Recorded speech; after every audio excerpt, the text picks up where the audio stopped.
Halo Sobat Top 10, kita ketemu lagi. Dilema SNMPTN, pilih sesuai bakat atau minat. Nah, buat kalian yang punya masalah serupa, kalian wajib nonton video ini hingga selesai supaya mendapatkan gambaran utuh. Yuk kita mulai. Nah, saya akan mengawalinya dengan sebuah pertanyaan menarik ya dari teman kalian. Pertanyaannya kira-kira seperti ini.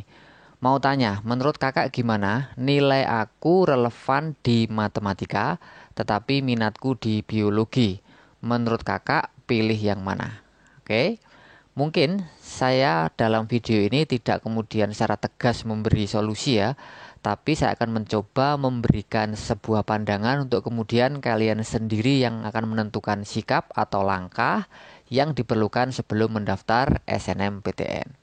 Saya awali dengan membacakan tanggapan dari seorang kakak kita. Jawabannya gini, menurutku sih pilih sesuai yang minat aja, walaupun kurang relevan, tapi jika keketatannya tidak terlalu, gak jadi masalah. Daripada milih prodi yang tidak minat, takutnya nanti kuliahnya gak serius, ujung-ujungnya bisa berhenti.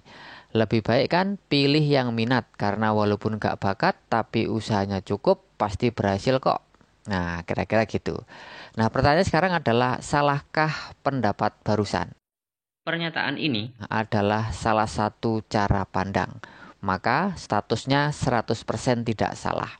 Karena prinsipnya ya, segala pertimbangan untuk kemudian menghasilkan konklusi atau keputusan adalah sebuah proses yang relevan. Memang harus demikian ya, bahwa setiap keputusan itu harus terlebih dahulu melalui sebuah pertimbangan atau beberapa pertimbangan.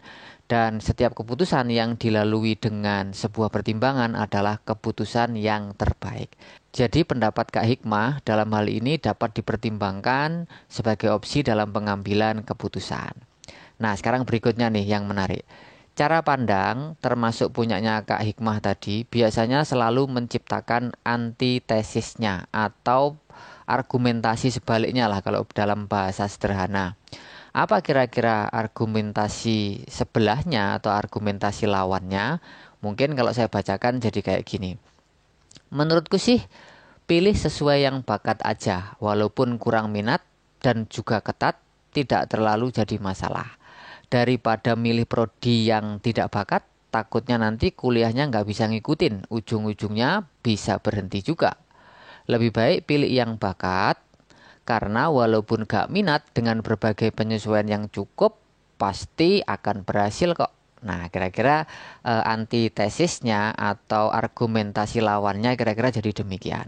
Nah, kemudian cara pandang kedua ini tidak kalah benarnya loh sebenarnya. Karena cara ini juga menunjukkan sebuah argumentasi yang cukup masuk akal, bahkan sangat masuk akal. Sekaligus relevan dipakai sebagai pertimbangan dalam menentukan pilihan. Sekarang kita kasih kesimpulan sementara ya. Kedua argumen ini mempunyai kadar kebenarannya masing-masing. Satu hal yang perlu dicatat, kedua pendapat ini akan menjumpai resikonya masing-masing. Dan keduanya juga punya kelemahan karena punya kadar subjektivitas masing-masing. Seolah-olah bergantung pada siapa dan cocoknya pakai apa. Nah, sekarang mari kita kaitkan dengan konteksnya langsung, yaitu cara pandang LTMPT. Karena yang menyeleksi setiap kita calon peserta SNMPTN adalah LTMPT. Saya akan coba kutip beberapa kalimat dari web ltmpt.ac.id bagian umum. Sebenarnya ini info penting, tapi karena mungkin informasi umum jadi kurang terlalu diperhatikan. Kita baca ya. Merespon kebutuhan terhadap peningkatan kualitas seleksi penerimaan mahasiswa baru berupa A. Tes yang mampu memprediksi kemampuan calon mahasiswa untuk bisa menyelesaikan belajar di perguruan tinggi. Nah, saya bold kata kemampuan. Kemudian yang kedua, tes kompetensi. Saya kasih bold kata kompetensi. Calon mahasiswa yang akan melanjutkan di program studi tertentu. Berikutnya, masih di web yang sama ltmpt.ac.id bagian penerimaan mahasiswa baru. Ini lebih spesifik lagi sebenarnya ya. Penerimaan mahasiswa baru program sarjana pada PTN diselenggarakan dengan prinsip adil, yaitu tidak membedakan agama, suku, ras, jenis kelamin, umur, kedudukan sosial, kondisi fisik, dan tingkat kemampuan ekonomi calon mahasiswa.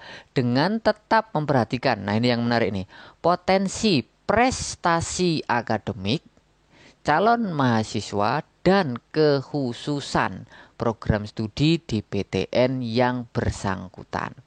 Nah, mungkin saya akan bantu untuk lebih mempermudah memahami ya, tanpa bermaksud menggurui tentunya, beberapa kata kunci yang bisa kita ambil sebagai petunjuk penting. Yang pertama, bahwa peserta akan diseleksi berdasarkan kemampuannya sebagai calon mahasiswa. Dia akan diprediksi kira-kira dia mampu nggak nih kalau kemudian diterima di perguruan tinggi ini.